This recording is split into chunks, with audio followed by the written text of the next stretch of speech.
Hey everyone, hope you're doing great. Welcome back to my channel. In today's video, we'll dive into what if Deku become pirate captain of Black Pearl. Smash that subscribe button, and be sure to peek at the description below.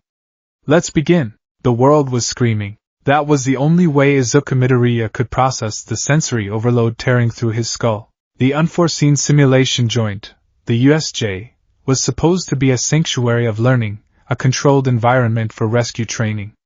Now, it was a cauldron of violence. The air smelled of ozone, burning concrete, and the terrified sweat of teenagers realizing they were mortal. Smash him! Kirishima's voice cracked through the din, desperate and raw. Die, you extras!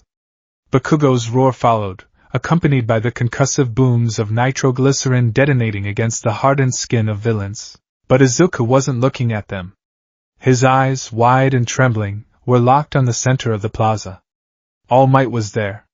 The symbol of peace was fighting a creature that defied biology, the Noma. Every clash of their fists sent shockwaves rippling through the artificial atmosphere, shattering windows and whipping up gale-force winds that threatened to tear the skin off Izuku's face. But All Might was slowing down. Steam was pouring from his massive frame. You're getting slower, symbol of peace. Shigaraki Tamura scratched at his neck, his voice dry and manic, cutting through the chaos like a jagged knife. Kurogyri scattered the rest. I'm tired of their noise. The mist villain, Kurogyri, expanded. His body was a void, a swirling gate to nowhere. As you wish, Shigaraki. The purple fog surged forward like a tidal wave, bypassing the pro-hero and aiming straight for the cluster of students near the entrance. Look out! Izuku screamed. His legs moved before his brain could sign the permission slip. It was the instinct that defined him, the need to intercede, to save, even when he was powerless. One for all hummed beneath his skin, a red-hot web of energy. 5%. Just hold it at 5%. He leaped, green lightning crackling around his body. He wasn't aiming for Shigaraki. He was aiming for the metal brace around Kurogyri's neck, the villain's only solid point. If he could just smash it, maybe the warp gate would collapse. Midoriya, stop! Aizawa's voice was a ragged croak from where he lay battered on the stairs. Izuku didn't stop. He couldn't. Bakugo was right there, his palms sparking, ready to blast the mist, unaware that physical attacks would just pass through. Kaken, move! Izuku tackled Bakugo midair, shoving him out of the trajectory of the expanding void. But in doing so, Izuku put himself directly in the center of the singularity. At that exact moment, two things happened that should never have coincided. First, All Might, desperate to end the fight, delivered a Carolina smash that crossed his arms in a massive X. The wind pressure was catastrophic. It hit the Nomu, deflected off its shock absorption, and slammed into the side of Kurogyri's warp gate. Second, Kurogyri flinched. The physical blow to his mist form destabilized his coordinates. No! Kurogyri shrieked, his yellow eyes widening in the darkness of his own body. The coordinates, they're shifting. I can't control the exit. The warp gate didn't just open, it tore. The purple mist turned a violent bruised black. The sound of the world tearing apart was like 1,000 sheets of metal screaming in unison. Gravity reversed.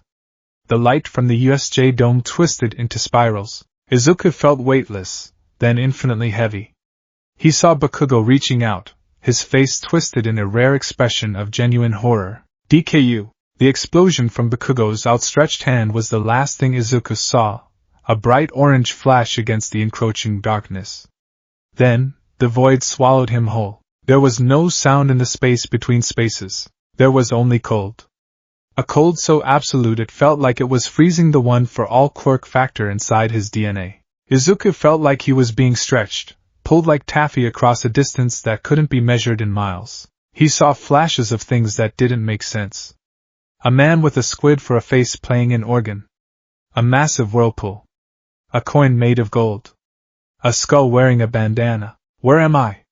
What happened to the USJ? His internal monologue was sluggish, drowning in static. The vestiges of One for All were silent, dormant deep within the core of the power, as if hiding from something ancient and predatory in this void. Then, the sensation of falling returned. The silence was shattered by the roar of water. Impact. It wasn't concrete, thank God, but water at terminal velocity felt like concrete anyway. Izuku hit the surface hard, the breath driven from his lungs. The water was freezing, salty, and aggressive. It churned around him, pulling him down. He thrashed, his hero costume heavy and waterlogged. His iron saws, designed for kicking, were now anchors dragging him toward the abyss. Swim. You have to swim. He activated one for all, just a flicker, barely 1%, to kick his legs.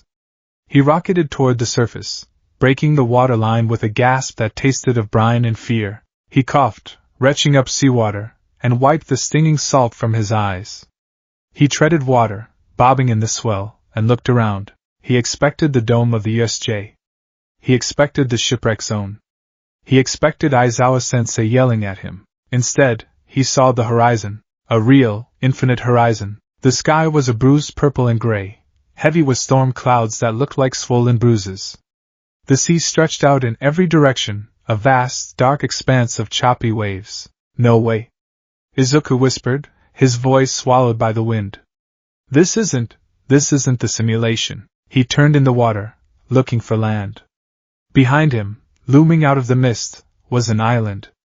But it wasn't the tropical paradise of the tourist brochures. It was a jagged tooth of black rock jutting out of the ocean.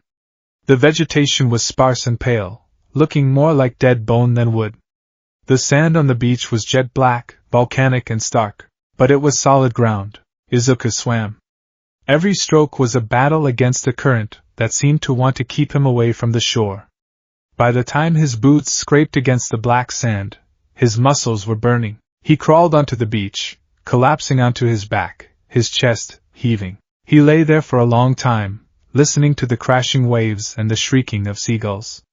But even the birds sounded different here, harsher, hungrier. Status report, he muttered to himself, a habit he couldn't break even in hell. He sat up, shivering. Location unknown. Injuries, minor bruising, exhaustion. Quirk status. He clenched his fist. Green sparks danced across his skin. Operational. He tapped his earpiece. All Might? Aizawa-sensei? Uraraka? Static. Not the static of a jammed signal, but the empty, hollow hiss of a frequency that didn't exist. He checked the GPS on his forearm bracer. The screen was flickering, the arrows spinning wildly in circles before the screen cracked and went dark. Okay, don't panic. He stood up, his boots sinking into the black sand. First priority, shelter. Second priority, food and water. Third priority, figure out where Kurojiri sent me. He scanned the coastline. The beach curved around a bay, shielded by high cliffs of jagged rock. The water in the bay was calmer, almost glassy, and sitting in the center of that bay, anchored in the stillness, was a ship. Izuku froze. It wasn't a modern ship. It wasn't a Coast Guard cutter or a cruise liner. It was a galleon, a relic from the history books, but it was massive. Even from this distance, its size was imposing. Its hull was pitch black, as if it had been carved from the night itself. The wood looked charred, scorched by fires that had long since burned out. The sails, furled tightly against the yards, were tattered and torn, hanging like the robes of a decaying Grim Reaper. It sat in the water with a predatory stillness. Most ships bobbed with the tide. This one seemed to sit heavy, immovable, as if the ocean was afraid to disturb it. A pirate ship? Izuku squinted. Is this a movie set? Did I warp to a studio? He took a step closer to the water's edge. A chill ran down his spine that had nothing to do with the cold wind. It was a sensation he had only felt in the presence of All for One or Shigaraki, a sense of malice. But this was different. It wasn't evil, exactly. It was heavy, sorrowful, and incredibly dangerous. The ship was watching him. He shook his head. Get a grip, Deku. Ships don't watch people. It's wood and canvas, but the feeling persisted. A pull in his gut. It felt remarkably similar to the sensation of One for All when he was around other users, a resonance. He had to go there. He didn't know why, but he knew that ship was his only way off this rock. Hello? He shouted, cooping his hands around his mouth. Is anyone aboard? I need help. I'm a student from Yei High School. Silence. The wind whistled through the jagged rocks. The ship remained silent, a dark silhouette against the gray sky. Izuku gritted his teeth. Fine. I'll come to you. The swim to the ship was unnerving. The water in the bay was impossibly clear, yet the bottom was invisible, swallowed by darkness. Izuku swam with a smooth, efficient breaststroke, keeping his head above water, eyes locked on the black hull. As he got closer, he realized the scale of the vessel. It was a monster of the seas. 2 rows of gun ports lined the side, the cannons retracted behind closed doors that looked like shut eyelids. The figurehead, a woman holding a bird, was scarred and weathered, her wooden eyes seeming to track his movement. He reached the anchor chain. The links were as thick as his torso, covered in barnacles and slime. Full cowl. 2%. Green energy wrapped around his limbs. He grabbed the chain and hauled himself up. He moved hand over hand, his strength making light work of the climb. He vaulted over the railing and landed on the main deck with a wet thud. Hello? His voice echoed across the deck. The ship was deserted.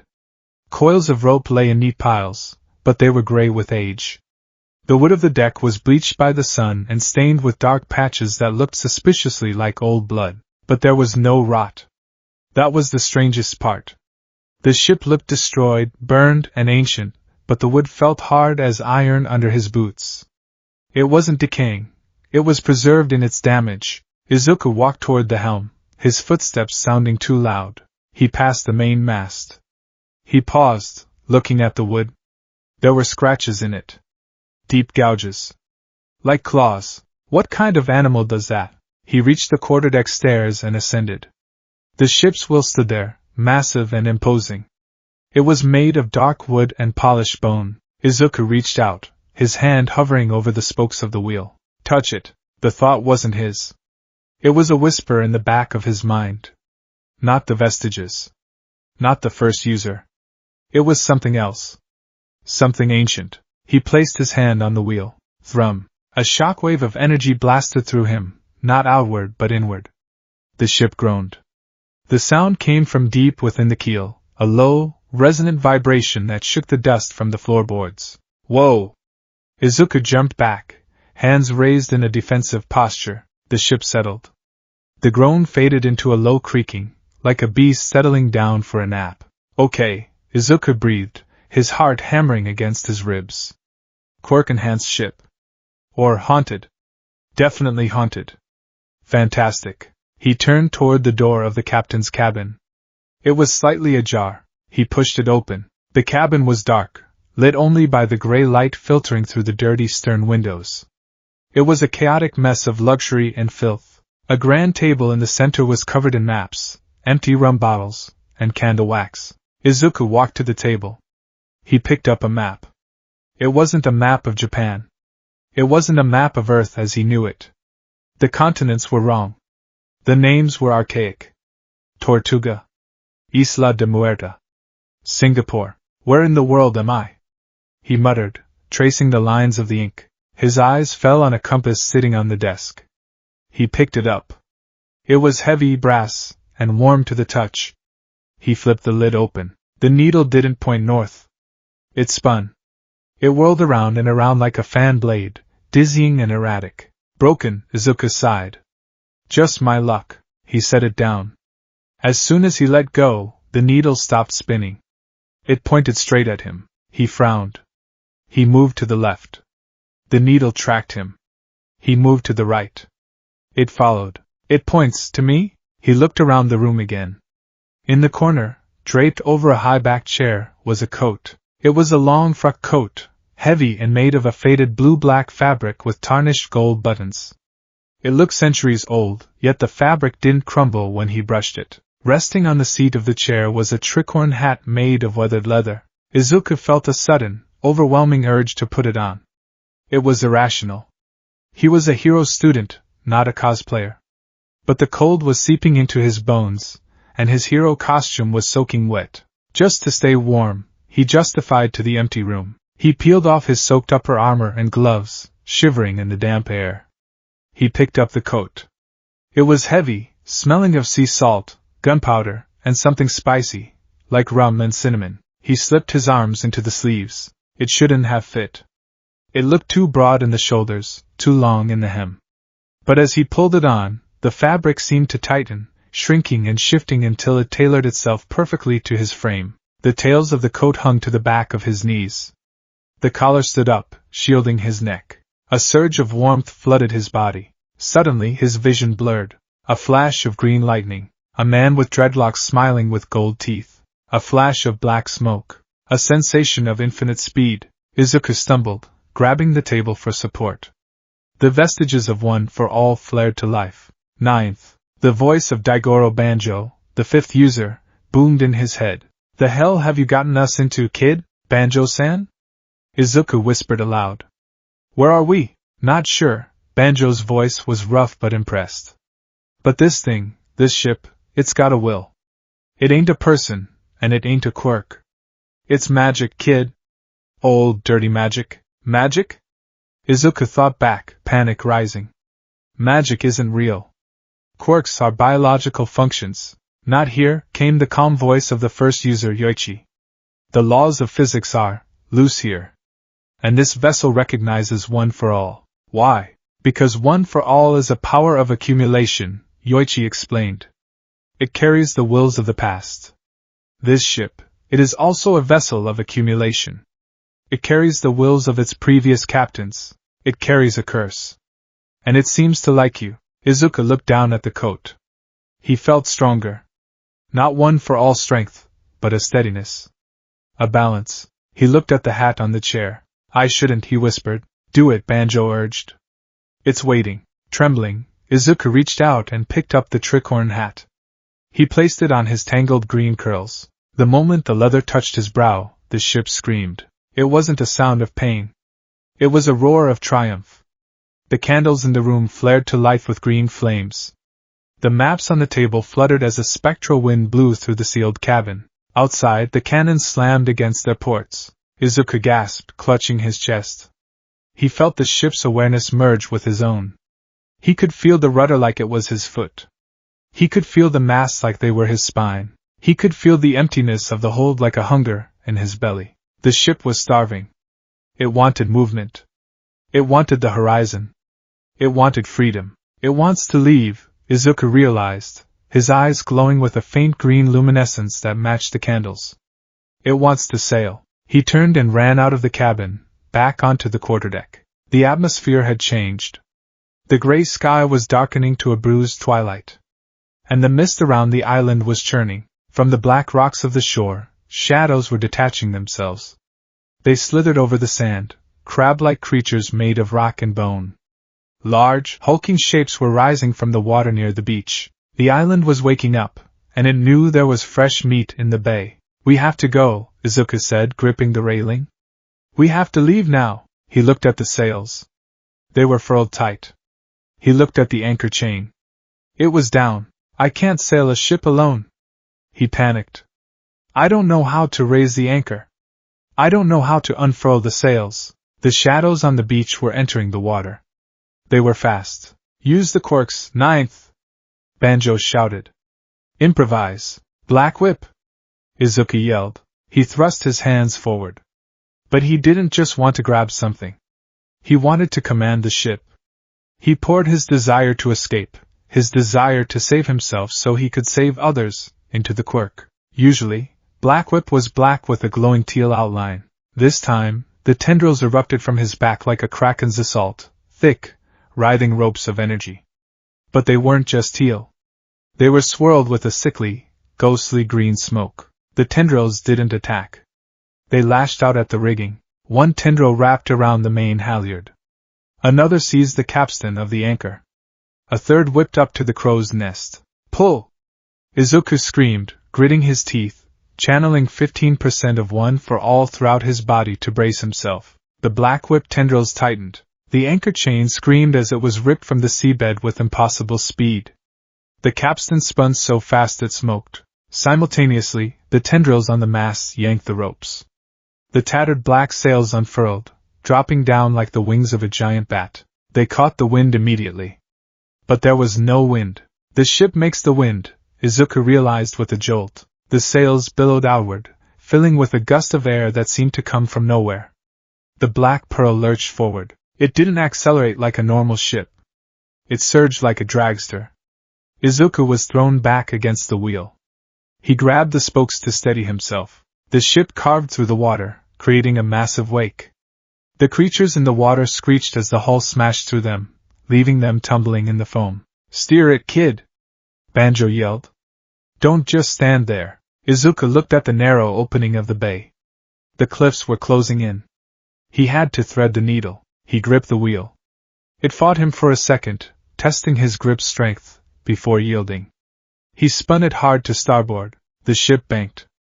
It actually banked, tilting sideways like a skateboarder on a ramp, the keels slicing the water. The port cannons dipped dangerously close to the waves. Full call! Green lightning arced from Izuku's body into the wheel, traveling down into the ship's structure. The Black Pearl glowed with veins of emerald energy. The speed doubled. They shot through the gap in the cliffs, missing the jagged rocks by inches. The wind roared in Izuku's ears, whipping his coattails behind him. They burst out into the open ocean. The speed didn't drop. The ship tore across the waves, riding the crests, skipping over the troughs. It was faster than Ida's reciprocal burst. It was terrifying. "Slow down!" Izuku yelled at the ship. "Slow down!" He pulled back on the black whip tendrils still connected to the rigging. He adjusted the sails instinctively, knowledge flowing into him that he didn't possess. "Trim the mainsail. Ease the jib." The ship slowed, settling into a steady, predatory cruise. Izuku slumped over the wheel, gasping for air. The black whip tendrils retracted, fading into smoke. He was alone. In the middle of an unknown ocean. On a ghost ship. Wearing a pirate captain's coat, he looked down at his hands. They were trembling. "I'm alive," he whispered. He looked back toward the island. It was already a small speck in the distance. The Black Pearl was unnaturally fast. He turned his gaze forward. The sun was setting, painting the sky in blood reds and bruised purples. "I have to find the others," Izuku said, his voice firming up. He adjusted the tricorn hat, pulling the brim low over his eyes. "If I'm here, they might be here too. Shigaraki. Kurogiri. Everyone." He looked at the compass on his belt. He opened it again. It spun, then locked onto a direction to the northeast. He didn't know what was there. But the compass pointed to what he wanted most. And right now, he wanted his friends. "All right," Izuku said to the ship.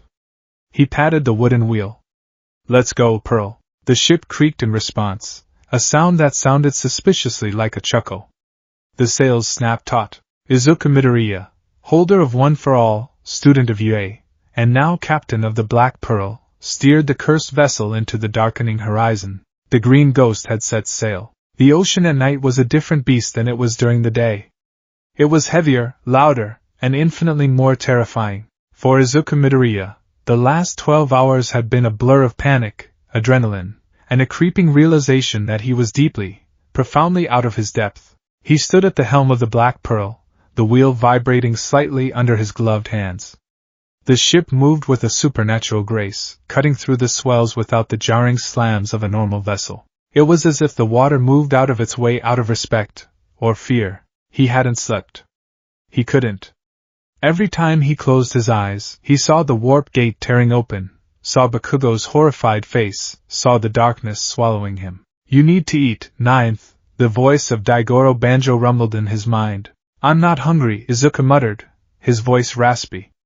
The salt air had dried out his throat. "You're running on One for All fumes," Banjo countered. "And this ship, it's taking a toll. It feeds on energy." "Your energy." Izuku looked down at his hands. The faint green lightning of Full Cowl had been flickering intermittently for hours, feeding into the ship's rigging to keep the sails adjusted without a crew. It was a constant, low-level drain. He was essentially acting as the battery for a galleon that should have required 50 men to operate. "I can't stop," Izuku said, staring at the compass lashed to the binnacle. The needle was unwavering, pointing northeast. "The compass, it knows. It's leading me to someone. Or something," the first user, Yoichi, added gently. "Be careful, Izuku. Desire can be a trap."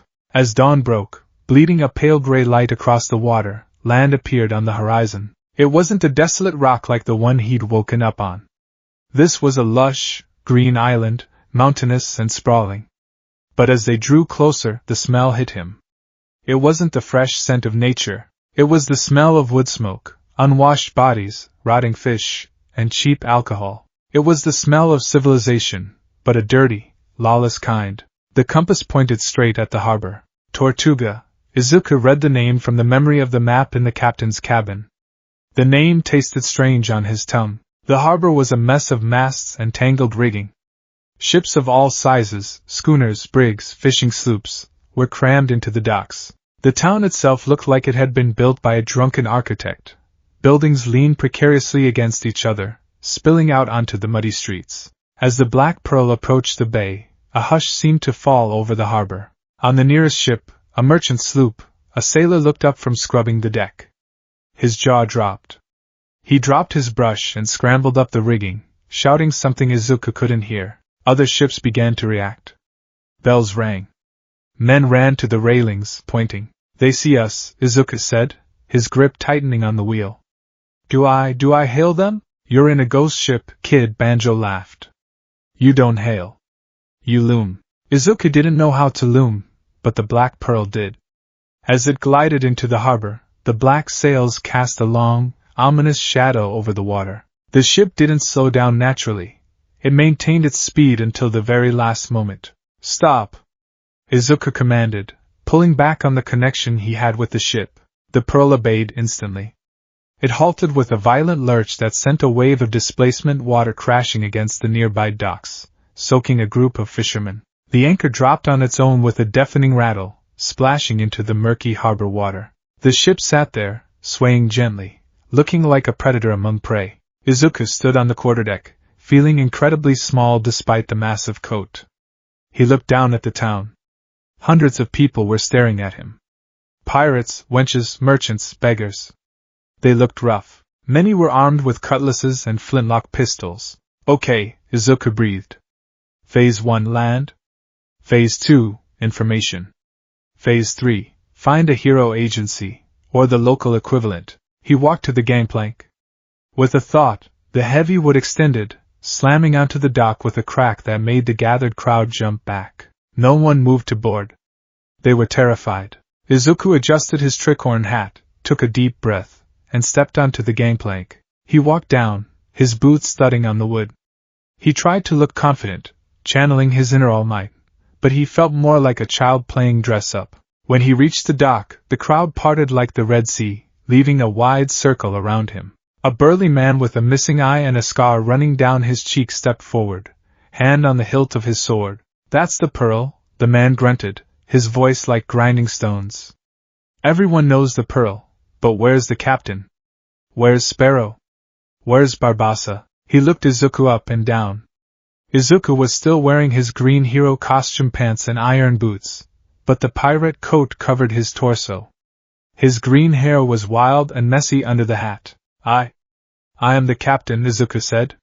His voice cracked slightly. He cleared his throat and tried again, deeper. I am the captain. The crowd stared. Then, someone in the back snickered. That shrimp? A woman laughed. He looks like he hasn't shaved a day in his life. Where's the crew? Another shouted. Did you steal it, boy? Is it a derelict? The burly man sneered, stepping closer. If there's no crew, then by the code, she's salvage. And I reckon I claim her. He reached for Izuku. Izuku didn't want to fight. He really didn't. But the man's intent was malicious. The danger sense of the fourth user spiked in his head like a needle. Duck. Izuku dropped into a crouch instantly. The man's hand swiped through the air where his collar had been. Whoa, please wait, Izuku said, hands raising. I don't want trouble. I'm just looking for my friends. Get him! The man roared. 3 other pirates lunged forward, drawing knives. Izuku sighed. Full cowl. 5%. Green lightning crackled around him, startling the pirates. Before they could process the light show, Izuku moved. He didn't hit them.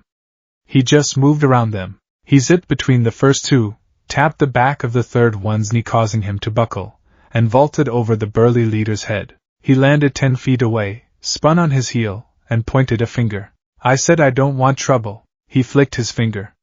An air pressure shot, a Delaware smash at 2%, hit the muddy ground in front of the leader.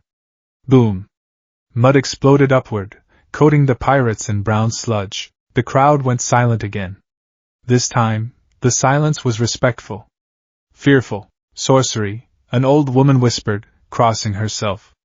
He's a witch boy. Green demon, another muttered. Izuku straightened his coat. I'm looking for anyone strange. People who look like they don't belong here. People with powers. The burly man wiped mud from his good eye.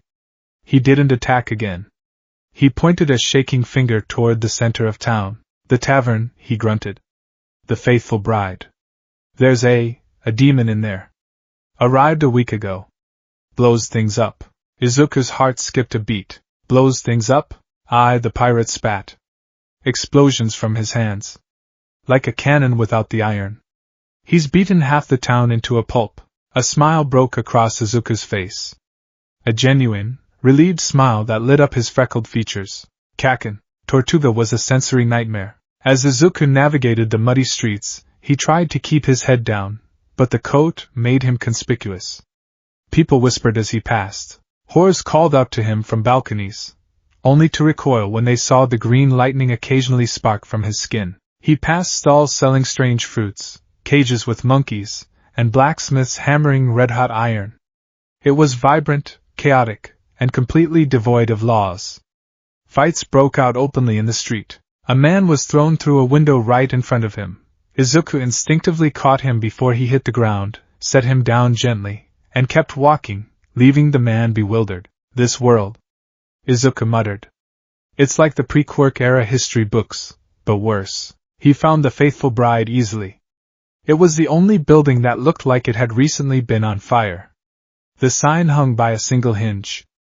The windows were boarded up with mismatched planks, and from inside, he could hear screaming. Is that all you got, you pathetic extras? The voice was music to Izuku's ears. Aggressive, angry, explosive music. Izuku pushed the double doors open. The scene inside was pure chaos. Tables were overturned. Chairs were smashed into kindling. The air was thick with smoke and the smell of burnt sugar, nitroglycerin. In the center of the room, standing atop a pile of unconscious pirates, was Katsuki Bakugo. He looked rough. His hero costume was tattered. He had discarded his gauntlets, or lost them, and his shirt was torn, revealing bruises and cuts. He was wearing a stolen red sash around his waist and heavy leather boots that weren't his. His hair was even spikier than usual, matted with sweat and soot. He was holding a pirate by the collar with one hand, his other hand popping with small explosions near the man's terrified face. I asked you a question, Bakugo roared. Where is the damn exit? How do I get back to Japan? I don't know. The pirate blubbered. I don't know what a Japan is. Please, demon. Mercy, Kaken. Bakugo froze. The explosions in his palm died down. He dropped the pirate, who scrambled away on all fours. Bakugo turned his head slowly. His red eyes locked onto Izuku. For a second, there was relief.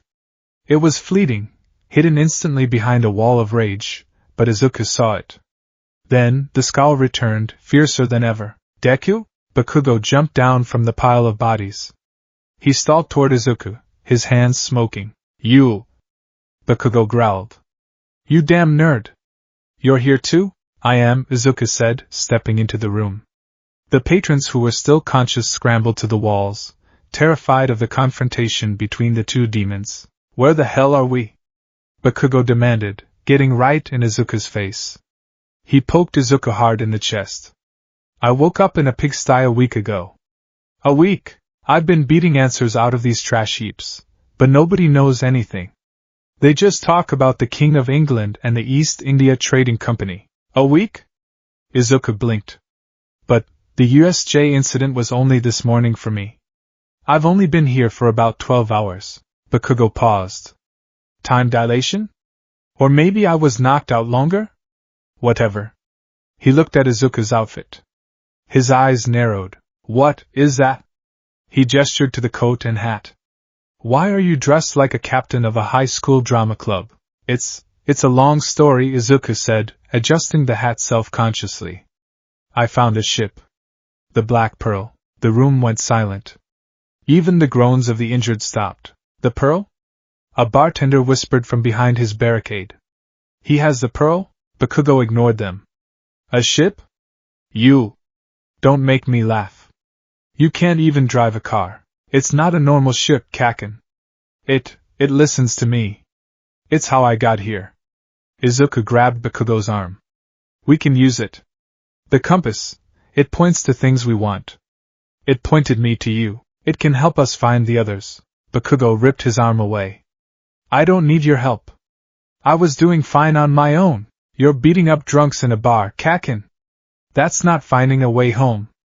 Izuku snapped back, his own frustration bubbling up. We are in a different dimension. Or the past. Or something. We have to work together. Bakugo glared at him. His chest heaved. He looked around the wrecked tavern. He looked at the fear in the eyes of the pirates. He knew deep down he was stuck. He had no navigation skills. He had no food. He had no plan other than violence. Fine, Bakugo spat. Show me this stupid boat. The walk back to the docks was tense. Bakugo marched ahead, radiating anger, forcing people to dive out of his way. Izuku followed, trying to ignore the stares. When they reached the pier, Bakugo stopped dead. He looked up at the Black Pearl. That, Bakugo said, is a piece of junk. It was true. The pearl looked ragged. The sails were torn, the wood was black and scarred. Compared to the polished Navy ships Bakugo might have expected, it looked like a wreck. It's fast, Izuku defended. Really fast. It looks like it's going to sink if I sneeze on it, Bakugo scoffed. He stomped onto the gangplank. Clang. The gangplank didn't move, but an invisible barrier seemed to hit Bakugo. He walked forward, but couldn't advance. It was like walking into a wall of solid air. What the hell? Bakugo pushed. He planted his feet and shoved. Sparks flew from his hands. Let me in, you stupid pile of timber, the ship groaned. The ropes on the rigging tightened like tensed muscles. It's rejecting you, Izuku realized. Banjo said the ship has a will. It chooses who comes aboard. It chooses? Bakugo turned to Izuku, veins popping in his forehead. You're telling me this rotting canoe is judging me? Me? It's loyal to the captain, Izuku said, a strange sense of pride swelling in his chest. You have to be invited. Bakugo looked like he was about to explode the gangplank. He vibrated with rage. Invite me. Now. Before I blow a hole in the hull. Only if you agree to help, Izuku said, crossing his arms. No fighting me. No blowing up the ship. We work together to find Class 1A. Bakugo gritted his teeth so hard they audibly creaked. Fine. I won't blow up your stupid toy boat. And I'm the captain, Izuku added quietly. Bakugo's eyes went white. Ha! Like hell you are. I'm always the leader. I'm the one who wins. The ship won't let you on otherwise, Kaken, Izuku said, gesturing to the invisible barrier. It's not me, it's the ship. Bakugo punched the air barrier. It didn't budge. He let out a scream of pure frustration that scattered a flock of seagulls. Fine. You're the captain of the garbage scow. Are you happy, you damn nerd? Izuku smiled. He placed a hand on the railing. Welcome aboard, first mate. The barrier vanished. Bakugo stumbled forward, nearly face-planting on the deck. He recovered instantly, dusting himself off aggressively. First mate, he muttered darkly. I'll mutiny within the hour. Try it, Izuku said, walking past him to the helm. The ship has tentacles. It has what? The dynamic on the Black Pearl was loud. For the first few hours, Bakugo tried to inspect the cannons. He was disappointed to find they were old muzzleloaders, but his eyes lit up when he realized they fired 24-pound iron balls. I can modify these, Bakugo muttered, crawling inside a cannon barrel to check the rifling, or lack thereof. If I use my sweat instead of gunpowder, I can increase the velocity by 300%. Izuku was at the helm, trying to figure out the compass again. Okay, Izuku said. We have Kaken. Now, who's next? He opened the compass. He thought of his classmates. He thought of Ida. He thought of Uraraka. The needle spun, then locked onto a heading due south. South, Izuku called out. Prepare to make way. Don't tell me what to do! Bakugo yelled from the gun deck. But moments later, he came up to the main deck. How does this thing move? There's no crew to pull the ropes. Watch, Izuku said. He grabbed the wheel. The black whip tendrils emerged from his back, not just the ghostly green ones, but now tinged with a faint orange spark, reacting to Bakugo's presence on board. The quirks were resonating. The ropes pulled themselves. The anchor raised. The sails dropped. Bakugo watched, his eyes wide. That's handy. It drains my stamina though, Izuku admitted. I can't keep it up forever. We need a real crew. We need the extras, Bakugo corrected. If they're in this hellhole too, they're probably crying in a corner somewhere. As they sailed out of Tortuga, leaving the confused and terrified pirates behind, they headed south into open water. The journey took 2 days. In that time, they established a routine. Izuku steered and managed the sails. Bakugo took inventory of the supplies, mostly rum, which he threw overboard in disgust, and hardtack, which he tried to blow up. He also appointed himself the ship's gunner, cleaning the cannons and creating a stockpile of his own explosive sweat and empty glass bottles he found. Molotov cocktails, Bakugo grinned wickedly. But better. On the morning of the 3rd day, the lookout, which was just Izuku squinting from the quarterdeck, spotted something. Ship ahead! Izuku called. Bakugo vaulted up to the railing. Is it an enemy? It's white, Izuku said. And gold. It looks huge. It was a British Royal Navy ship of the line. A massive vessel with 3 gun decks, pristine white sails, and the Union Jack flying proudly from the stern, and it was heading straight for them. They're intercepting us, Bakugo said, a feral grin spreading across his face. Finally.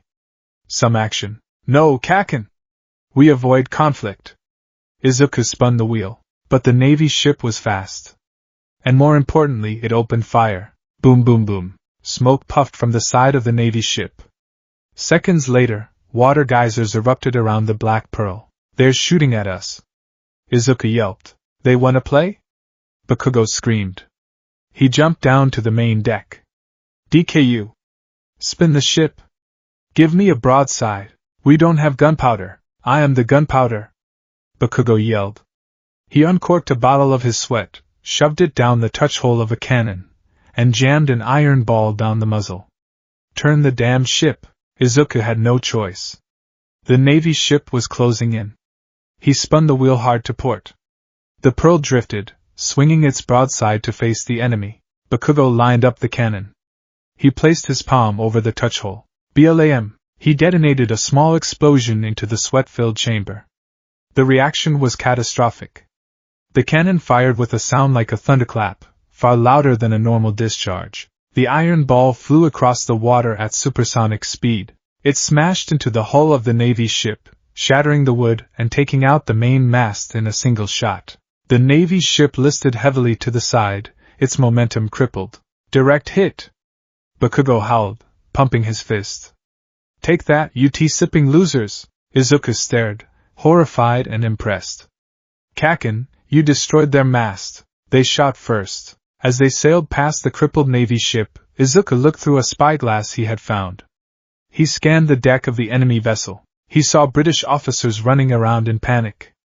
But near the stern, he saw 2 figures in chains. One was tall, wearing glasses, shouting at the officers and chopping his hands in a robotic motion. The other was a girl with brown bobbed hair, who was currently floating a cannonball in the air, threatening to drop it on a guard. Ida? Izuku gasped. Uraraka! What? Bakugo ran to the rail. They're prisoners on that ship, Izuku said. We have to turn around. We have to save them. We just blew up their mast, Deku. They aren't going to let us just walk on. Then we board them, Izuku said, his eyes narrowing. He pulled the wheel. Prepare for boarding action, first mate, Bakugo grinned. It was a terrifying sight. Aye, Captain. The boarding of the HMS Dauntless, or whatever it was called. The nameplate was obliterated by Bakugo's shot, was less of a battle and more of a raid. The Black Pearl pulled alongside the crippled Navy ship. Before the gangplanks could even be thrown, Izuku and Bakugo launched themselves across the gap. Smash! Izuku yelled, landing on the deck and using a shockwave to blow back a squad of redcoats armed with muskets. Die! Bakugo landed on a cannon, using it as a springboard to blast himself into the crowd of officers. The British sailors were trained for naval warfare, sword fights, and boarding actions against normal pirates. They were not trained to fight two Japanese teenagers with superpowers. Musket balls bounced off Izuku's 5% full cowl skin, or he dodged them. It was hard to tell. Swords melted when they touched Bakugo's explosions. Izuku fought his way to the stern.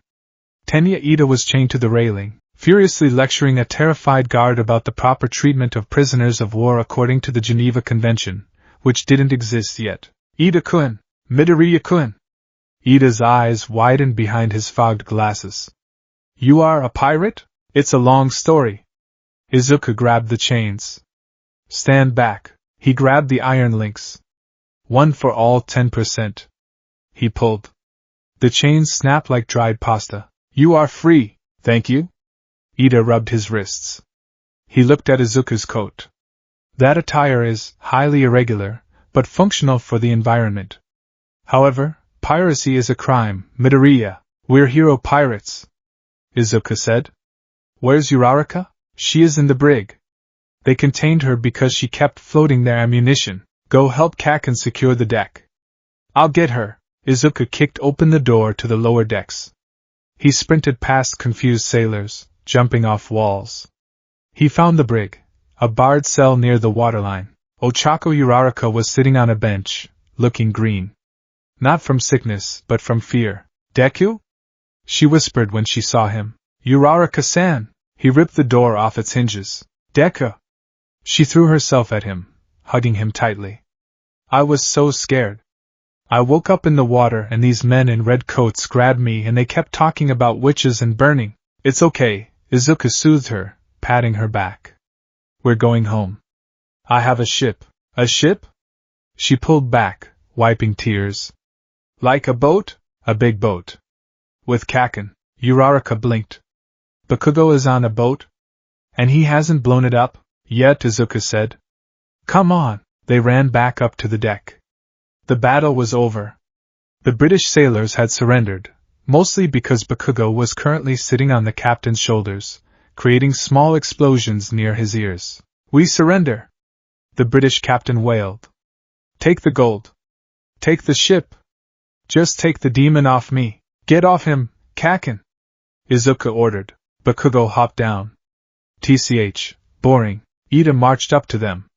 He had found a Navy officer's spare uniform jacket and put it on over his armor, looking ridiculously formal. Midoriya, we must evacuate immediately before reinforcements arrive. Ida chopped his hand. Also, we must discuss the legal ramifications of assaulting a naval vessel of the British Empire. Later, Ida. Izuku ushered them toward the railing. Everyone to the Pearl. They swung across on ropes. Uraraka floated herself and Ida. As soon as they hit the deck of the Black Pearl, the ship seemed to pulse with welcome. We have a navigator, Banjo noted in Izuku's head as Uraraka touched the deck.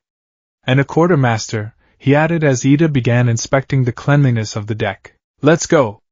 Izuku grabbed the wheel. The Pearl pulled away, leaving the crippled Navy ship behind. That night, the atmosphere on the Black Pearl was transformed. They had a fire going in a metal brazier on the deck. They had raided the Navy ship's pantry, so they had fresh bread, cheese, and dried meat. Izuku, Bakugo, Ida, and Uraraka sat in a circle. So Ida said, adjusting his glasses. We are in the 17th century. In the Caribbean. And you are the captain of a cursed ghost ship. Essentially, Izuku nodded, biting into a piece of cheese. And our objective is to find the rest of Class 1A and find a way home, Ida continued. He pulled out a notebook he had somehow kept dry. I shall take inventory of our resources. As class representative, it is my duty to ensure discipline and rationing. Ida, you're the quartermaster, Izuku said smiling. You handle the supplies and the crew, quartermaster. Ida pondered. An honorable position. I accept. And Uraraka, Izuku turned to her. Can you handle navigation? If I give you headings, can you keep us on track? You can float up to the crow's nest to spot islands. I can do that. Uraraka pumped a fist. I'll be the best navigator ever, and Bakugo is. Izuku hesitated. First mate and gunner, Bakugo grunted, sharpening a cutlass he had stolen. And if anyone touches my cannons, I'll kill them. Right, Izuku laughed nervously. He looked at his friends. They were battered, bruised, and wearing mismatched pirate gear. But they were together. The compass on his belt was closed. For now, he didn't need it. We have a long way to go, Izuku said, looking up at the stars through the rigging. But we'll find everyone. I promise, Midoriya Ida asked. What is the name of this ship? You called it the Pearl? The Black Pearl, Izuku said. A fitting name, Ida nodded. Dark, but valuable. It needs a flag, Uraraka pointed out. She pointed to the empty masthead. Pirates have flags, right? Izuku looked at the black sails. He thought about it. Yeah, he said. It does. He stood up. He walked to the stern, where a pile of spare canvas lay. He grabbed a bucket of white paint they had stolen from the Navy's ship. What are you doing, Deku? Bakugo asked. Making a statement, Izuku said. He dipped a brush in the paint. He painted a skull. But it wasn't a scary skull. It was a skull with rabbit ear-like protrusions, like his hero mask. And behind the skull, instead of crossbones, he painted two crossed fists. He hoisted the flag up the mizzenmast. It fluttered in the night breeze against the black sky. The symbol of hope, Izuku whispered. Even here, Bakugo scoffed, but he didn't look away. It looks like a bunny, you idiot. It's All Might's hair tufts. Izuku blushed. It's a bunny. It's cool. Uraraka cheered. It is distinctive. Ida agreed. The Black Pearl sailed on, carrying the strangest crew the Caribbean had ever seen. The hero pirates were born, and deep in the ocean, miles away, something ancient stirred. The Flying Dutchman had felt a ripple in the water. A new power had arrived. And it was hungry, but for now, the Pearl cut through the waves, its green glowing captain at the helm, sailing toward the next adventure. The sunrise over the Caribbean, or whatever twisted, magical version of the Caribbean this dimension hosted, was a spectacular display of violet and bruised orange. It was the kind of morning that inspired poets to write sonnets, and sailors to thank the gods for another day of life. Tenya Ida, however, was not looking at the sunrise. He was looking at a speck of dust on the quarterdeck railing. He adjusted his glasses, which were currently held together by a piece of tarred twine, and frowned. He consulted the ledger in his hand, a leather-bound book he had salvaged from the British ship, now repurposed as the Black Pearl's official logbook. 0600 hours, Ida muttered, his voice cutting through the peaceful silence of the morning watch. Deck condition, suboptimal. Morale, questionable. Adherence to schedule, non-existent. He reached into the pocket of his stolen naval officer's coat, pulled out a silver whistle, and blew it with the force of a reciprocal burst. Fwee-teet! The sound pierced the air, startling a seagull that had been resting on the mizzenmast. Down on the main deck, a pile of hammocks strung up between the cannons groaned. Shut up, Four Eyes! An explosion popped, sending a hammock swinging wildly. Katsuki Bakugo tumbled out, landing in a crouch, smoke already rising from his palms. He was shirtless, wearing only loose breeches and boots, his eyes bloodshot with sleep and rage. It is 0600, Bakugo-kun. Ida barked, chopping his hand through the air with robotic precision. According to the roster I drafted last night, it is your turn to swab the gun deck. Hygiene is paramount to preventing scurvy and dysentery. I'll give you dysentery. Bakugo roared, marching toward the stairs. I'm the gunner. I shoot things. I don't clean. A gunner must maintain his station. Ida countered, not backing down an inch. A disorderly ship is a dangerous ship. Rule number 4 of the UA Student Handbook. We aren't at UA. Guys, please. The door to the captain's cabin swung open. Izuku Midoriya stepped out, looking like he hadn't slept at all. The heavy captain's coat hung loosely on his shoulders, the sleeves rolled up. He was rubbing his eyes, his green curls a tangled mess under the tricorn hat. Can we not explode the ship before breakfast? Izuku pleaded, walking down to the main deck. The pearl gets cranky when you yell. As if to emphasize his point, a coil of rope near Bakugo's foot slithered away like a snake, hiding under a crate. Tell the walking rulebook to stop blowing that damn whistle, Bakugo growled, crossing his arms.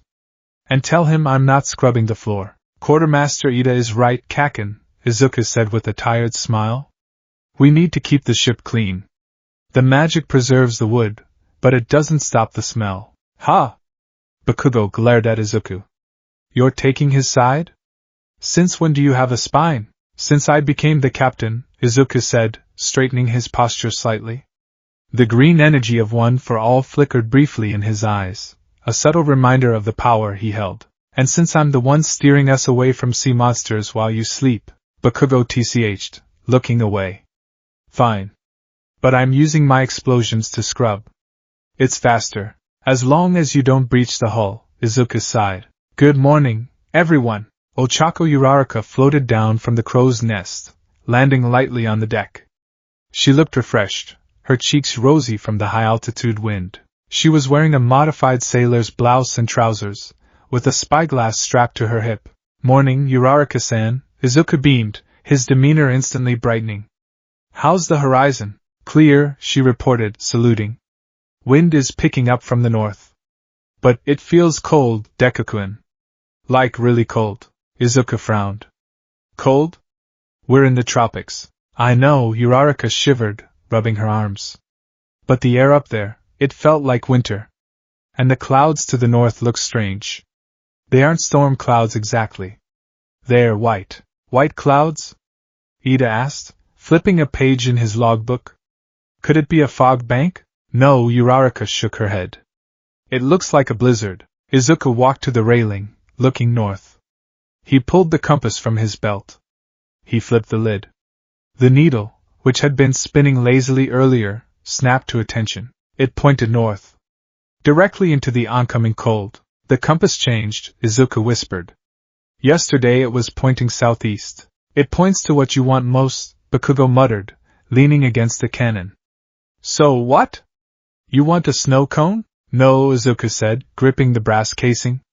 I was thinking about who else might be out there.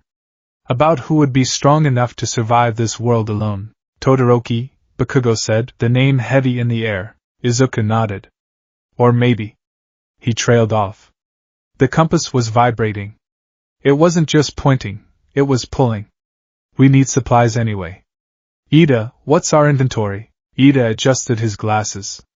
Critical. We have hardtack for 3 days, water for 4. We have plenty of ammunition thanks to Bakugo-kun's biological contributions. But we lack winter gear, fresh produce, and repair materials for the damage sustained in yesterday's skirmish. There's a port on the map, Izuku said, remembering the charts in the cabin. Port Royal. It's a British stronghold. Heavily fortified. Suicide, Bakugo grinned, a predatory light entering his eyes. I like it. We're not attacking it, Izuku corrected quickly. We're infiltrating. We need supplies, and if my gut is right, we might find something else there. Or someone, Uraraka added softly. Set a course north, Izuku ordered, placing the hat firmly on his head. Into the cold. The transition was unnatural. 1 hour, they were sailing through turquoise waters under a baking sun. The next, the sky turned a flat, oppressive gray. The temperature plummeted. Frost began to creep along the rigging of the Black Pearl, turning the black ropes into glistening silver webs. Ida was running around the deck, forcing everyone to put on whatever layers they could find. Izuku buttoned his heavy captain's coat all the way to the chin. Uraraka had wrapped herself in a spare sail canvas. Even Bakugo had donned a leather vest over his bare chest, though he complained that the shivering was messing up his sweat production. This isn't natural weather, Ida observed, his breath puffing out in white clouds. Meteorologically speaking, a localized cold front of this magnitude in these latitudes implies a quirk effect. Or magic, Izuku said, his hands gripping the freezing wheel. Banjo said the laws of physics are loose here. He's right, ninth, the fifth user's voice echoed in Izuku's mind. This feels like a domain. Someone, or something, is projecting this cold. Land ho! Uraraka called from the deck, pointing her spyglass. She didn't go up to the crow's nest, it was too icy. Izuku squinted. Emerging from the freezing mist was a massive, imposing island. It wasn't the lush Port Royal of the history books. This version looked like a fortress built by paranoia. High stone walls circled the harbor, bristling with cannons. The Union Jack flag atop the central citadel was frozen stiff in the wind, but the strangest part was the water. Chunks of ice were floating in the harbor. Port Royal, Izuku read the map again. But it looks hardened. How do we get in? Uraraka asked. They'll spot the pearl a mile away. We're a giant black target against white fog. We don't sail in, Izuku said. He looked at the ship. He concentrated. Pearl, we need cover, the ship groaned. From the bilges, a thick, unnatural fog began to seep out. It wasn't white mist. It was a dark, greenish smog that smelled of the deep ocean. It rolled off the deck and spilled into the water, spreading out around them. Cool, Uraraka whispered. Creepy, Bakugo corrected. Stealth mode, Izuku said. Ida, take the helm. Keep her steady in the fog bank. Uraraka, you're on lookout. If you see Navy ships, pull us out. Wait, you're leaving me here?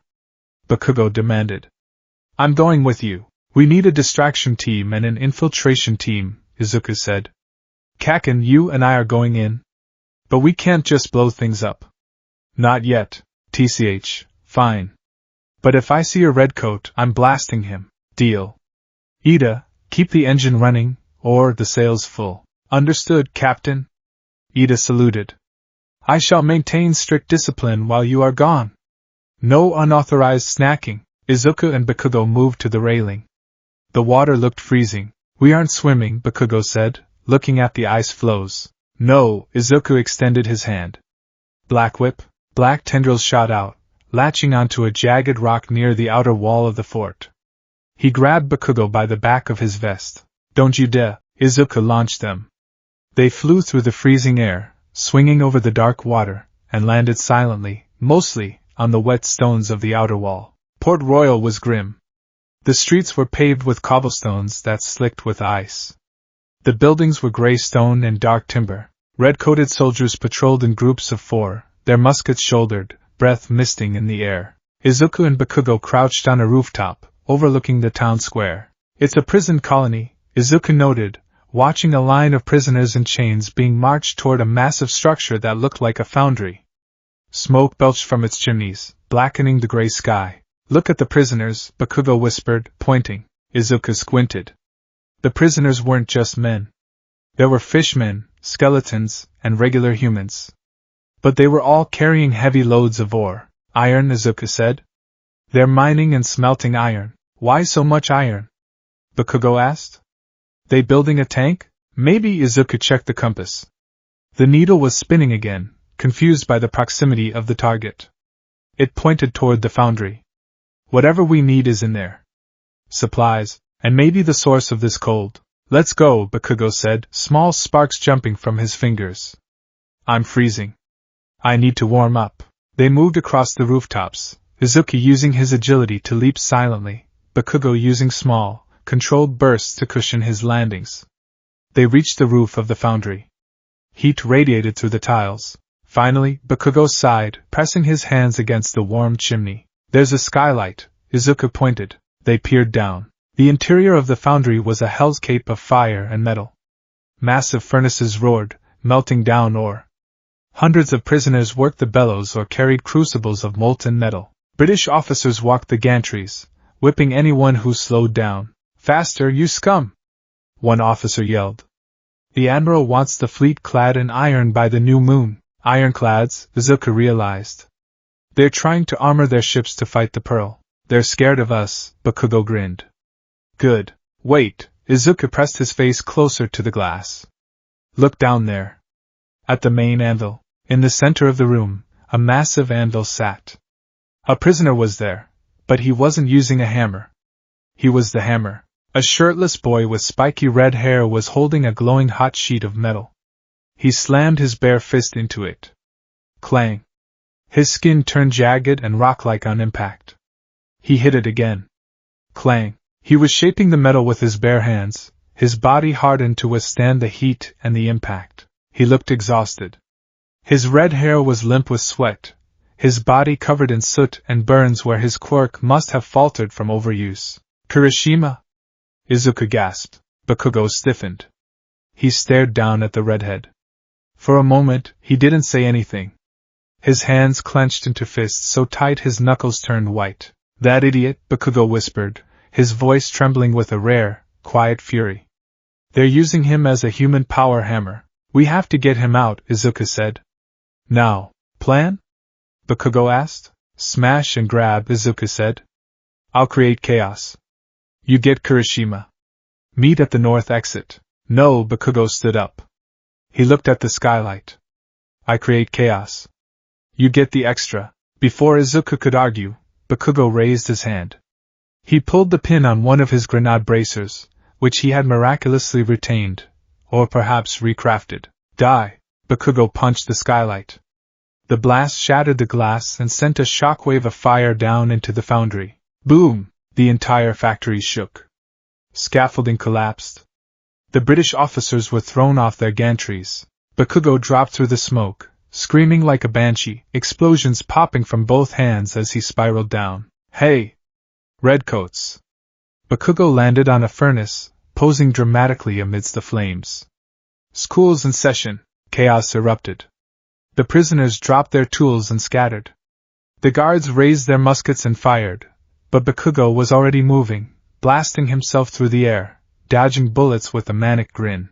Izuku dropped in behind him, using Black Whip to snag the muskets from the guards' hands and smash them against the walls. Don't kill them! Izuku yelled. I'm just maiming them! Bakugo yelled back, blasting a guard into a pile of coal. Izuku scanned the floor. He saw Kirishima. The redhead was on his knees, shielding his head from the falling debris. He looked confused, disoriented by the noise. Kirishima-kun! Izuku landed in front of him, creating a shockwave that blew away the smoke. Kirishima looked up. His eyes widened. Midoriya? He blinked, rubbing soot from his eyes. Am I dreaming? Did I die in the forge? You're not dreaming! Izuku grabbed his arm. We're here to get you out, but, the chains, Kirishima gestured to his ankles. Thick iron cuffs bound him to the heavy anvil. They're cold iron. I can't break them. Cold iron? Izuku frowned. He grabbed the chains. He activated one for all. Full cowl. 15%, he pulled. The chains groaned, but they didn't break. They felt heavy. Heavier than normal iron. They seemed to sap his energy. It's quirk-suppressing metal, Izuku realized. Or magic-infused. Let me try. Bakugo landed next to them. He looked at Kirishima. Yo, shitty hair. Kirishima's face broke into a massive, tearful grin. Bakugo. You look like a pirate. Shut up and cover your ears. Bakugo placed his palms directly on the chain links. He concentrated. His sweat was dripping onto the metal. AP shot. Point blank. BLAM. The focused explosion cut through the metal like a laser. The chain shattered. Kirishima stumbled forward, free. He stood up, shaking his legs. He activated his quirk. His skin hardened, jagged and rock-like. I'm so manly right now, Kirishima said, punching his palm. I've been waiting to punch these guys for a week. Then let's go. Izuku yelled. They turned to leave, but the main doors slammed shut. Heavy iron bars dropped into place. From the gantries above, a slow clapping echoed. Standing on the high platform was a man in a pristine white admiral's uniform. But his skin was pale blue, and his breath came out in icy clouds. Impressive, the admiral said. The Green Ghost and the Explosion Demon. The East India Trading Company has placed quite a bounty on your heads. Who are you? Izuku shouted. Admiral Akiji. Wait, wrong universe, the man chuckled darkly. I am Admiral Untworth. And this facility is under my protection. He raised a hand. The air temperature in the foundry dropped 50 degrees in a second. The molten metal in the crucibles began to solidify instantly. Frost raced across the floor. Ice quirk, Bakugo growled. Just like half and half. No, Izuku said, watching the frost. This isn't ice. It's entropy. It's slowing everything down. The guards, empowered by the cold, drew swords that glowed with blue energy. Seize them, Wentworth commanded. And kill the redhead. He served his purpose. Like hell! Kirishima roared. Red riot. Unbreakable! His body hardened to its maximum density, turning him into a jagged monster of rock. He charged the line of guards. Bullets bounced off him with pinging sounds. Swords shattered against his chest. Go, Kirishima! Izuku cheered. Bakugo, give me a boost! Kirishima yelled. Don't order me around! Bakugo yelled, but he was already moving. He placed his hands on Kirishima's back. Turbo! He detonated an explosion. Kirishima rocketed forward like a human cannonball. He smashed through the barricade of guards, scattering them like bowling pins. Midoriya, the door! Bakugo shouted. Izuku channeled one for all. Manchester smash! He flipped into the air and brought his heel down on the iron hinges of the massive doors. The metal, already brittle from the sudden cold, shattered. The doors flew outward. Run! The trio sprinted out of the foundry into the frozen streets of Port Royal. To the wall. Izuku pointed. The ship is that way. Kirishima panted, running alongside them, his hardening slowly fading as he exhausted his stamina. We have to jump, Bakugo said. They reached the outer wall. The drop to the ocean was 50 feet. Where's the ship? Kirishima yelled, looking at the fog bank. Trust me. Izuku grabbed Kirishima. Bakugo grabbed Kirishima's other side. 1, 2, 3. They jumped. As they fell, the fog parted. The Black Pearl drifted out of the mist, its deck perfectly positioned to catch them. Or it would have been, if the wind hadn't suddenly shifted. We're gonna miss. Bakugo realized. Uraraka! Izuku screamed. On the deck, Uraraka slapped Ida's face. Float. Ida became weightless. Uraraka spun him around and threw him. Recipro. Extend! Ida shot into the air like a missile. He intercepted the falling trio in midair. I have you! Ida shouted, grabbing Kirishima's belt. The momentum carried them all in a tangled ball of limbs. Release! Uraraka touched her fingers together. Gravity returned. They crashed onto the deck of the Black Pearl in a heap of groans and curses. Safe! Uraraka cheered. Ow! Kirishima groaned, untangling himself from Ida's legs. He looked up at the black sails. Whoa! Nice boat. We're not safe yet. Izuku scrambled up. Admiral Wentworth. He's doing something. Back at the fort, the Admiral stood on the wall. He raised both hands. The white clouds in the north descended. The wind turned into a shriek. A wall of snow and ice began to race across the water toward them. Icy winds, Izuku whispered. He's summoning a blizzard. Raise the mainsail! Ida shouted, instantly switching into quartermaster mode. All hands to stations. We must outrun the squall. Kirishima, can you pull a rope? Bakugo yelled, kicking a coil toward him. You bet. Kirishima grabbed the halyard. Manly hauling. With Kirishima's strength, the mainsail went up in seconds. The wind caught it. The Pearl lurched forward, but the ice was faster. The water behind them began to freeze. The ice floes were knitting together, chasing the ship's wake, trying to trap them. It's gaining on us! Uraraka cried from the helm. Deku! Do something! Bakugo yelled. Izuku stood at the stern. He looked at the encroaching wall of white. He felt the ship's fear. The Pearl hated the cold. It wanted to run. Banjo! I need more. You got it, kid! Let her rip! Izuku didn't use Black Whip this time.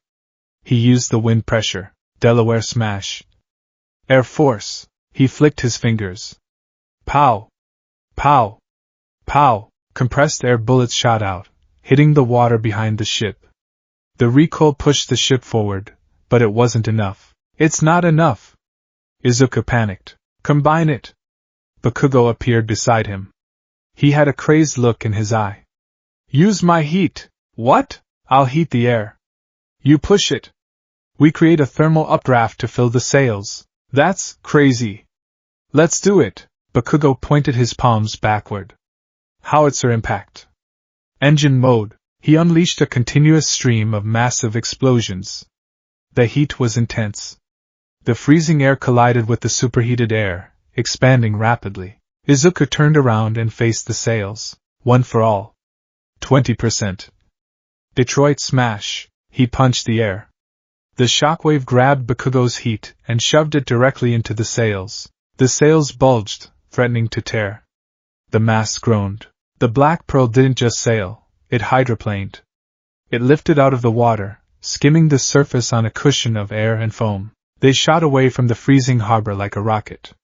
The wall of ice tried to grab the rudder, but missed by inches. They raced into the open sea, leaving the storm behind them. Hours later, the Pearl was cruising in calmer, warmer waters. The icy winds had been left in the north, though the ominous white clouds still lingered on the horizon. Kirishima sat on a barrel, eating an apple with a voracious appetite. He was wearing a vest Ida had found for him and a red bandana tied around his head. So, Kirishima chewed. We're pirates. In a magic world. And Midoriya is the captain. It's a lot to take in, Uraraka smiled, sitting next to him. Not really, Kirishima grinned, hardening his arm. It's basically just a really extreme field trip. And we get to fight bad guys. That is an optimistic way to view our dire situation, Ida noted, but he was smiling too. Bakugo was cleaning his ear with his pinky. You were useful back there, shitty hair, Kirishima beamed.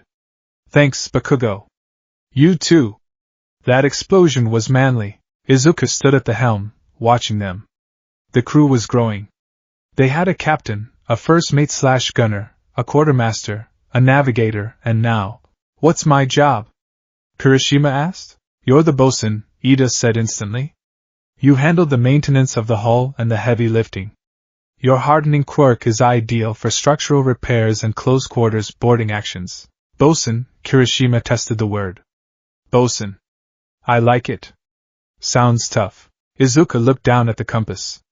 He expected it to spin or point to nothing, but it was pointing north again. Back toward the ice. Why is it still pointing north? Izuku murmured. We got Kirishima. Maybe it's not pointing to a person, Uraraka said, joining him. Maybe it's pointing to the source of the cold. The Admiral? No, Uraraka shook her head. That Admiral, his power felt borrowed. Like he was channeling something else. Something bigger, Izuku shivered. He remembered the feeling of the ice. It wasn't just cold. It was lonely, Todoroki, Izuku said. He's up there. Past the storm. Then we go back? Kirishima asked, standing up.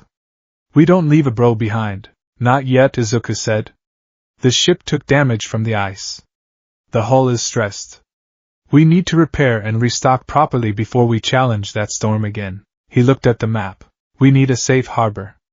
A place where the Navy won't look. Isla de Muerta? Bakugo suggested, reading the map over Izuku's shoulder. Island of Death? Sounds fun. No, Izuku pointed to a small, uncharted speck. Here. Shipwreck Cove. The pirate code says it's a sanctuary. We're following the code now? Bakugo scoffed. Iron rules, Kaken, Izuku smiled, tipping his hat. We play by the rules until we can break them. He spun the wheel. Set a course for Shipwreck Cove. We rest, we repair, and then, we go find Todoroki. Aye, Captain. The crew shouted in unison. The Black Pearl turned, its black sails catching the wind, carrying the heroes deeper into the legend. The ocean was dead. That was the only way to describe the stretch of water the Black Pearl had entered. The vibrant turquoise of the Caribbean and the deep, bruising blue of the deep Atlantic were gone. Here, the water was a thick, sluggish gray, the color of wet slate. It didn't lap against the hull. It slopped, heavy and oily, leaving a dark residue on the black wood. The sky mirrored the sea. A perpetual twilight hung over the horizon, choked by thick, suffocating clouds that rained a constant drizzle of fine white ash. It covered the deck of the Pearl like snow, muffling footsteps and turning the usually crisp air into a dusty, sulfuric haze. I hate this, Katsuki, Bakugo muttered. He was leaning over the railing, watching the gray sludge part around the bow. He spat into the water. It tastes like dirt. The air, the water, everything. It is atmospheric pollution of the highest order, Tenya Ida agreed, his voice muffled by a bandana he had tied around his face. He held a broom, sweeping the ash into piles that the wind immediately scattered again. It is bad for the lungs and terrible for the ship's respiratory system, if a ship had lungs. The Pearl hates it too, Izuku Midoriya said from the helm. He looked pale. The connection to the ship was usually a hum of energy, a symbiotic bond. Now, it felt like a low-grade fever. The ship was sluggish. The sails hung limp, heavy with soot. The magic that propelled them was fighting against the very environment. "We're slowing down, Captain," Ochako Uraraka called from the quarterdeck. She had her spyglass out, but it was useless in the haze. "Visibility is less than 100 yards. If there are rocks out there, we won't see them until we hit them. Keep your eyes peeled, Uraraka," Izuku said, gripping the wheel. He looked down at the compass. The needle was frantic. It wasn't spinning aimlessly like it did when it was confused. It was vibrating, snapping back and forth between north-northwest and north-northeast so fast it was a blur.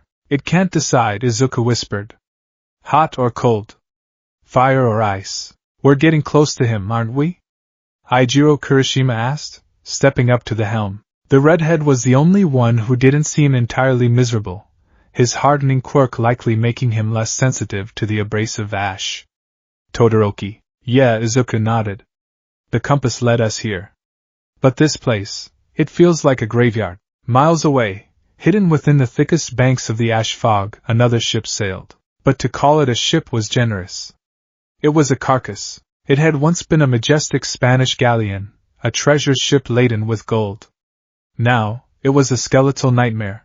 The wood was gray and rotting, held together not by nails and tar, but by a pervasive, creeping fungus.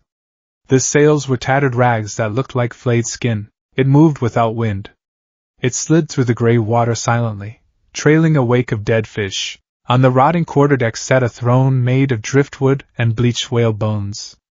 And slouching on that throne was Shigaraki Tamura. He wore a long, tattered black coat that looked like it had been pulled from a grave.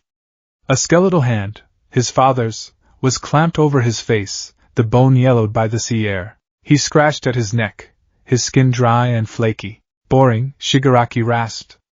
"This world is just empty textures. Glitched NPCs. No heroes.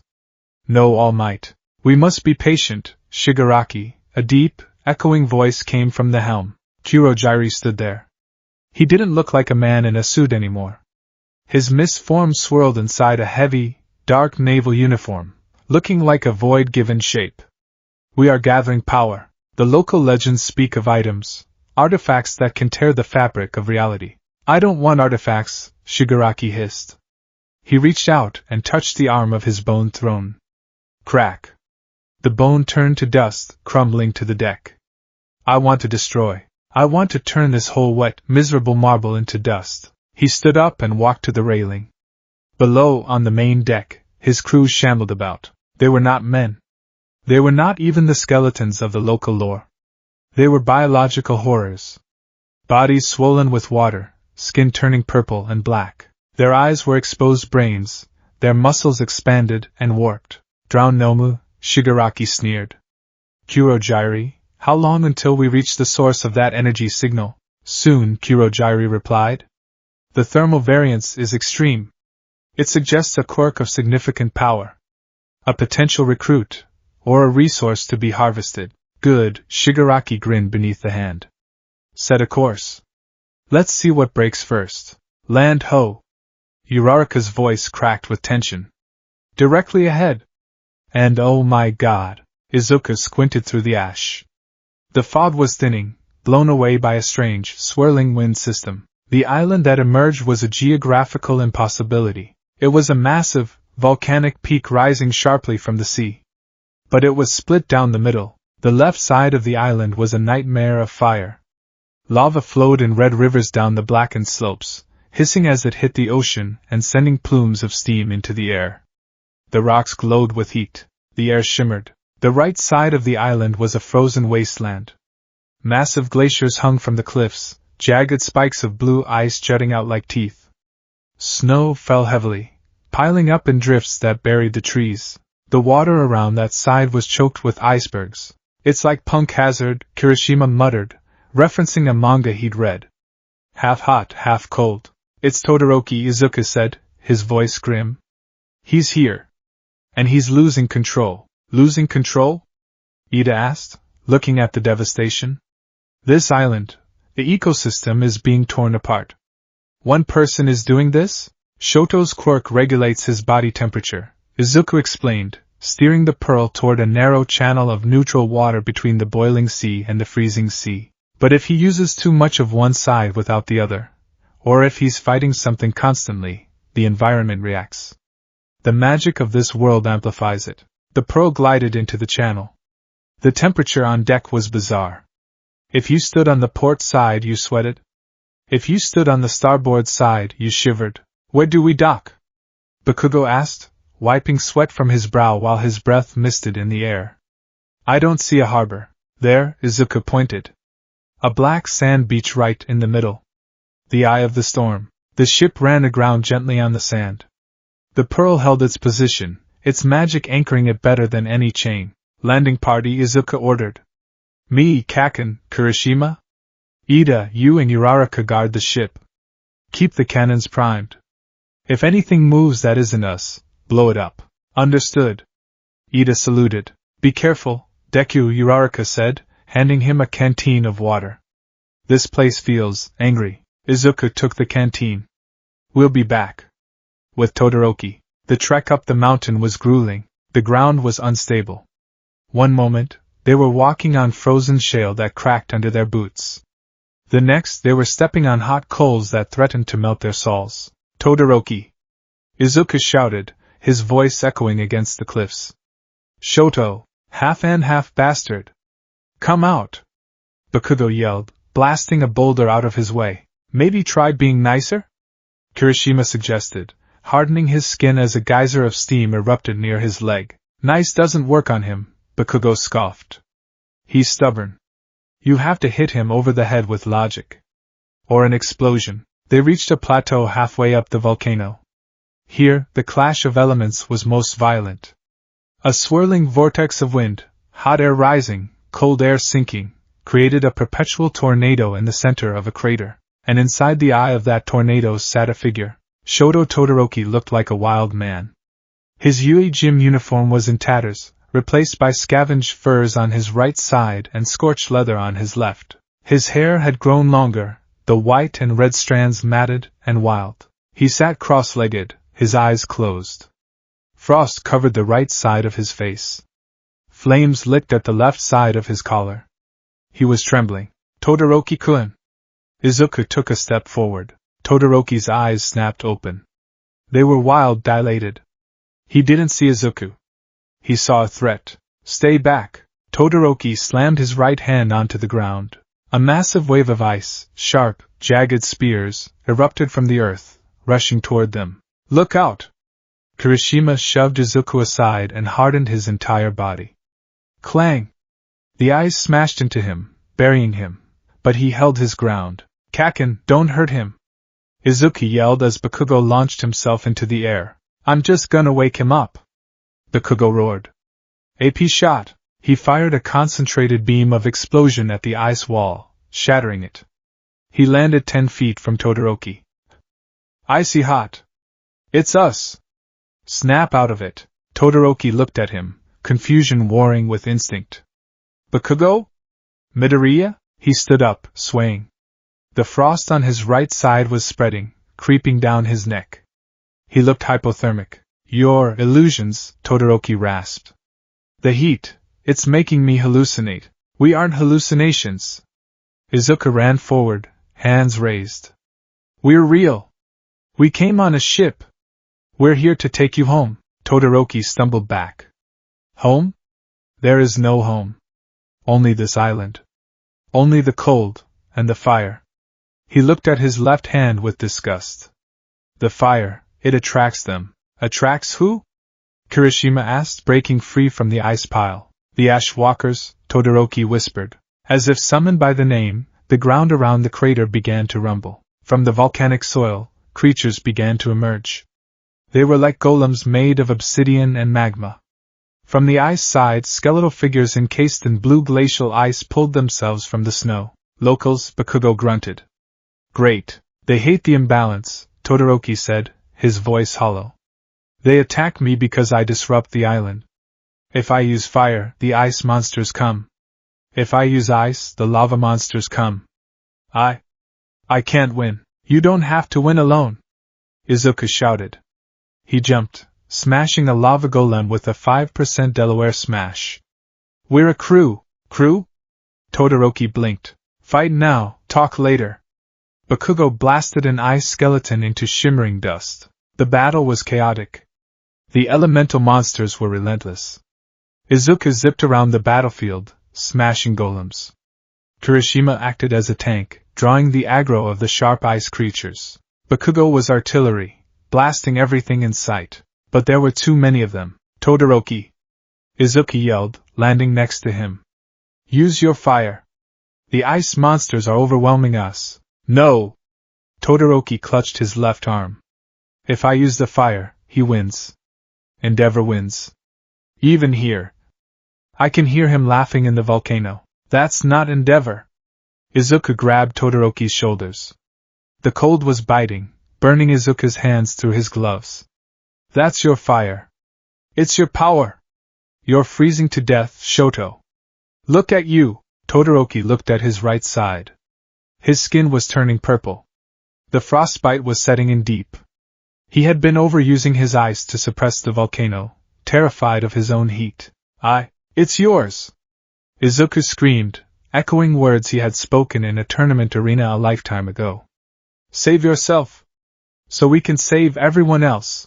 Before Todoroki could answer, a shadow fell over the crater. A massive, rotting hook descended from the clouds, slamming into the side of the mountain. The silent decay had arrived. It floated through the air, literally flying, supported by dark warp clouds generated by Kurogyri. It positioned itself directly above the crater. Well, Shigaraki's voice amplified over the roaring wind. The NPC glitches are gathering in one spot. Convenient. Nomu began to drop from the ship. These weren't the drowned ones. These were winged Nomu, screeching as they dived. Villains! Kirishima yelled. Midoriya, that ship looks bad news. It's Shigaraki. Izuku looked up, horror dawning. He's here too. A winged Nomu swooped down, grabbing Bakugo. Get off me! Bakugo exploded right in the creature's face, freeing himself, but he fell hard onto the jagged rocks. Kaken! Another Nomu landed in front of Todoroki. It was huge, black-skinned, with exposed muscle. It raised a massive fist to crush the freezing boy. Todoroki stared at death. He felt the cold in his veins slowing his heart. He looked at Izuku, who was fighting two golems. He looked at Bakugo and Kirishima, back to back against a horde of monsters. It's your power. The words cut through the haze of hypothermia. Todoroki closed his eyes. He stopped suppressing the left side. He stopped hating the heat. He breathed in. The air around him ignited. A pillar of crimson flame erupted from his left side. It wasn't the hateful fire of his father. It was the desperate, life-affirming fire of survival. The flame spiraled upward, mixing with the cold air of the vortex. Flash freeze. Heat wave. Boom! A massive explosion of expanding air blasted outward from the crater. The Nomu in front of him was incinerated instantly. The shockwave knocked the flying Nomu out of the sky. The golems were blown into pebbles. Even the silent decay lurched, its rotting timbers groaning as the heat wave hit it. Todoroki stood in the center of the steam, his left side blazing, his right side steaming as the frost melted away. His eyes were clear, mismatched, beautiful, and focused. I am not dying here, Todoroki said. He looked at Izuku. I'm going home. Then let's go. Izuku extended his hand. To the ship. Run! Bakugo yelled, grabbing Kirishima. They sprinted down the mountain. The silent decay was turning, its cannons running out. Fire! Shigaraki commanded. Green, rotting cannonballs rained down on the slope. Wherever they hit, the rock turned to dust. Don't let that touch you, Izuku warned. Decay quirk. They reached the beach. The Black Pearl was waiting. Ida and Uraraka were firing the cannons, providing cover fire against the descending Noma. "Get on board!" Ida shouted through a megaphone. They splashed through the surf. Izuku used Black Whip to pull Todoroki and Kirishima onto the deck. Bakugo blasted himself up. "Go! Go! Go!" Izuku scrambled to the helm. "Anchor up!" The Pearl surged. But the silent decay was faster in the air. It swooped down, blocking their exit from the channel. "We're trapped!" Uraraka cried. "They're blocking the wind." Shigaraki stood on the bow of his flying ship, looking down at them. "Game over, heroes," he laughed. "Sink."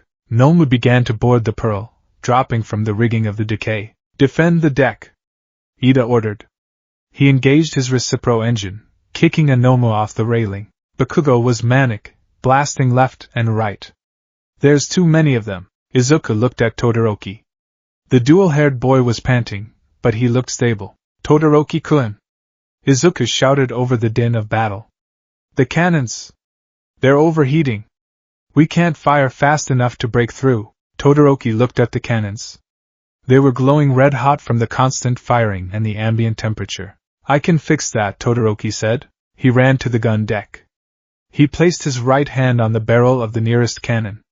Ice spread instantly, cooling the metal with a hiss of steam. "Reload!" Todoroki shouted to Kirishima. Kirishima shoved a ball in. "Now fire!" Todoroki placed his left hand on the breech. He didn't use a fuse. He injected pure heat into the chamber. "Blam!" The cannon fired with double the velocity. "It works!" Kirishima cheered. "Do it to all of them!" Izuku commanded. "Bakugo! Help them! Make the ammo! Don't tell me what to do!" Bakugo jumped down to the gun deck. It became a conveyor belt of destruction. Todoroki cooled the barrels. Bakugo provided the explosive sweat charges. Kirishima loaded the shot. Boom! Boom! Boom! Boom! The Black Pearl unleashed a barrage of rapid-fire artillery that no ship in this era had ever seen. It was a machine gun made of cannons. The shots slammed into the hull of the silent Decay. The rotting wood shattered. The fungus couldn't regenerate fast enough. The warp drive! Izuku spotted the swirling purple mist under the enemy ship's keel. "Aim for the mist." "I got it." Uraraka touched a pile of cannonballs. "Float." She floated 10 balls into the air. "Bakugo-kun." "Launch them." Bakugo grinned. AP shot. "Autocannon." He blasted the floating balls. They shot forward like missiles. They struck the warp mist generator beneath the Decay. Kurogiri shrieked as his physical form was disrupted. The purple cloud vanished. Without the warp lift, gravity took hold. The silent Decay plummeted. It crashed into the boiling sea with a splash that sent a tsunami of lava and water into the air. "Full speed!" Izuku grabbed the wheel. "Escape velocity!" He channeled one for all. The Pearl rode the tsunami wave, surfing away from the island and the sinking enemy ship. As they cleared the fog bank, entering the clean, open ocean, silence fell over the deck. They were alive. That evening, the Black Pearl drifted in calm waters. The ash was gone, washed away by the clean sea spray. The crew gathered on the main deck. They were exhausted, soot-stained, and battered. But they were smiling. Shoto Todoroki sat on a crate, holding a mug of warm water. He had discarded his ragged furs. He was wearing a spare white shirt Ida had found, sleeves rolled up, and dark breeches. He looked normal. "So," Todoroki said quietly, "we are in another dimension. You are pirates. And Midoriya is the captain. That sums it up." Izuku smiled, leaning against the mast. "I'm glad you're okay, Todoroki-kun." Todoroki looked at his left hand. A small flame danced on his fingertip, controlled, warm, and light. He closed his fist, extinguishing it. "I thought I was being punished," Todoroki admitted. "Trapped on that island. Forced to choose. But you came." "We always come for our crew," Kirishima said, slapping Todoroki on the back. "That's what men do." "Crew." Todoroki tested the word. He looked around. Bakugo was cleaning his fingernails with a knife. Uraraka was checking the stars. Ida was writing in the logbook. "Do you have a role for me?" Todoroki asked. I don't know much about sailing." You controlled the temperature of the cannons, Izuku said. And you cleared the ice from the deck. And you created the thermal draft. Izuku walked over to him. He pulled something from his pocket. It was a silver whistle on a chain, slightly different from Ida's. Strategist, Izuku said. And master of arms. We need someone who can control the battlefield. Someone who can switch between offense and defense instantly. That's you? Todoroki took the whistle. He put it around his neck. Strategist, he nodded. I can do that. Also, Bakugo grunted without looking up. You're the AC unit. It gets hot in the tropics. Todoroki let out a small, rare laugh. Understood. What about Shigaraki? Uraraka asked, her voice trembling slightly. Is he dead? Izuku looked back at the horizon, where the dark clouds of the Sea of Ash still loomed. No, Izuku said softly. Decay doesn't die that easily. He'll be back. And he'll have an army. He turned to his crew. But so will we. He walked to the helm. The compass was open. It was calm now. It pointed steadily to the east. Where to next, Captain? Ida asked, pen poised. The compass points east, Izuku said. Into the deep water. What's out there? Kirishima asked. I don't know, Izuku admitted. But to beat Shigaraki, to get home, we need more power. We need to find the edge of the world. The world's end, Bakugo smirked. Bring it on. The Black Pearl turned east. The sails filled with a fresh wind. High above, the Jolly Roger, the skull with rabbit ears and crossed fists, fluttered proudly. They were 6 now.